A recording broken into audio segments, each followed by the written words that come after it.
kalau tobat jangan nanggung. Gitu.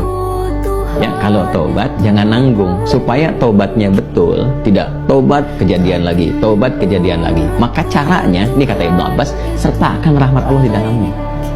Supaya rahmat Allah itu mengiringi kesungguhan taubat kita, penyesalannya tertanam dalam jiwa, setelah itu kita merasakan perubahan. Itu poinnya. Jadi kalau ingin cepat taubat yang diterima oleh Allah, rasakan rahmat Allah hadir di dalamnya, lalu tanamkan pada diri kita. Ya kan? Ya, dihidayahkan Allah yang menciptakan engkau, Allah memberikan jalan kepadamu, Allah memberikan nafas kepadamu, Allah memberikan waktu. Setelah kamu akan berpulang.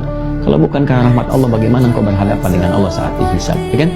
Lalu kita balikan, ya Allah, engkau yang menciptakan aku, engkau yang memberikan kehidupan kepadaku, engkau yang memberikan jalan-jalan kepadaku. Sungguh dalam keadaan ini aku hambamu yang engkau maha tahu banyak berbuat maksiat, tapi aku pun menyadari betapa besar rahmatmu yang melampaui murkamu. Maka dengan semua rahmat aku mohon, ya Allah, bimbing hamba untuk bertobat, memperbaiki diri sebelum berpulang kepadamu. Nah, kalimat-kalimat itu dalam. Itu poin yang pertama. Ya? Jadi singkatnya itu, jika ingin bertobat, jangan nanggung, sertakan rahmat Allah di dalamnya, sehingga membuat kita lebih serius dan lebih kemudian merasa ya dalam jiwa kita untuk kembali kepada Allah. Yang kedua, ada poin anugerah. Ya, orang-orang yang tobatnya serius, yang benar untuk memperbaiki diri, bukan sekedar formalitas dia bertobat ya dengan istighfar misalnya, walaupun di situ pasti ada jalan kebaikan.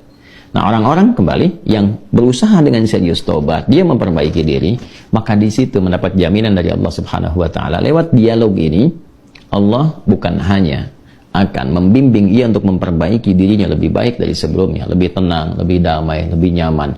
Jadi ingat ya, taubat itu hal yang pertama Allah berikan, itu bukan materi dunia dulu. Bukan kedudukannya langsung naik, begitu tidak. Ya, bukan materi bertambah langsung kaya, bukan ilmu langsung banyak, tidak.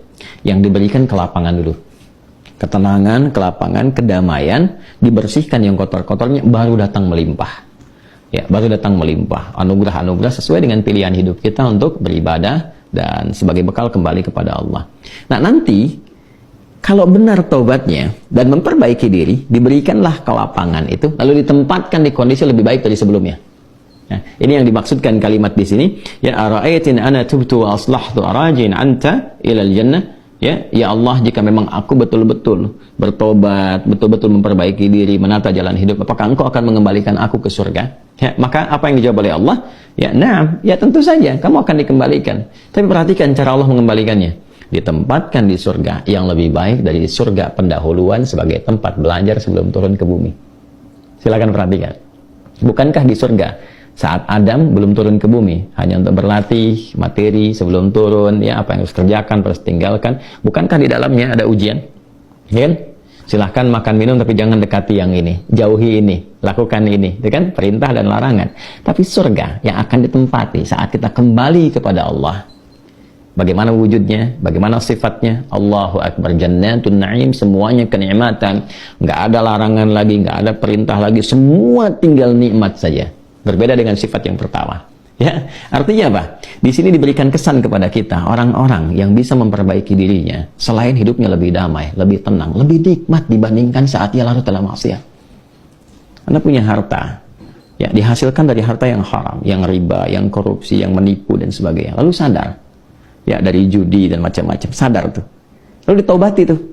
Begitu tobatnya benar dan memperbaiki diri, awal-awal itu nggak mudah karena harus melepaskan kebiasaan, melepaskan gaya. Gaya kan bandingannya dengan tekanan kan?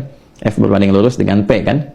Ya, gaya berbanding lurus dengan tekanan kan? Artinya semakin gaya, banyak gaya semakin tertekan kan? Ya. Nah, ketika itu dilepaskan, tekanan kan tinggi juga. Ya, tapi apa yang terjadi? Balasannya ketenangan setelah itu. Kedamaian. Setelah tenang, damai dibalik sama Allah tuh.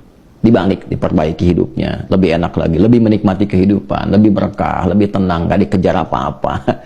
Yang paling menarik, pulangnya pun disambut. Allah perintahkan pada malaikat sambut dia dari mulai sakaratul mautnya.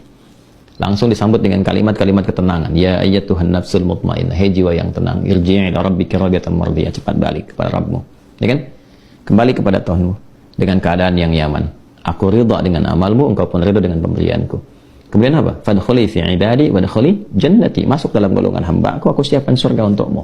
Nah, surga yang diinformasikan dalam sakaratul mautnya, aku siapkan surga untukmu, itu lebih indah, lebih baik dari semua kemewahan yang pernah ia rasakan di dunia, dan itu nggak ada bandingannya, walaupun setetes, walau setetes. Itu poinnya. Jadi bertobat itu mesti punya motivasi, ya. Jadi kalau nggak ada motivasi, sulit kita melakukan itu. Motivasi terbaiknya adalah nih, mau sampai kapan larut dalam maksiat? Bagaimana kalau sedang bermaksiat itu wafat? Ketika sudah menyadari itu, cepat perbaiki, cepat bertobat. Begitu tobat itu dilakukan dengan benar, janji Allah turun. Ya, selain dibimbing, diberikan ketenangan, kedamaian, dibalikin lagi, lebih nikmat dari sebelumnya. Lalu dibimbing mendapatkan sesuai dengan bekalnya. Kalau ilmu dikuatkan dia, supaya cari surga dengan ilmunya. Kalau kedudukan diatur, supaya tidak mendapatkan kedudukan dengan nyogok, dengan korupsi, kan? Dan macam-macam. Naik itu, sesuai dengan maslahat dia.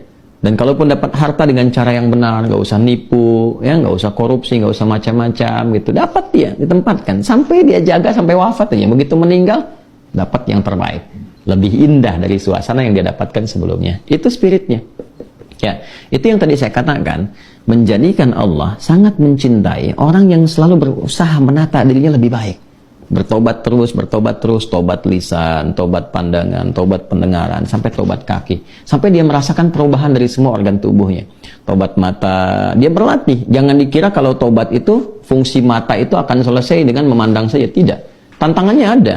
Nah, nanti keberhasilan tobatnya itu diukur dengan ketika memandang yang tidak diinginkan oleh imannya, dia bisa elakkan pandangan. Itulah ghadul basar. Ya, telinga juga begitu. Kalau sudah nanti cukup bagus, terlatih dengan tobatnya, dia akan hanya gunakan refleks pendengaran untuk yang baik saja. Sampai ke ujung kaki. Demikian. Nah, itu kalau sudah ada ciri seperti itu, sikapnya berubah, ini tanda pertama bahwa tobatnya diterima oleh Allah Subhanahu wa Ta'ala.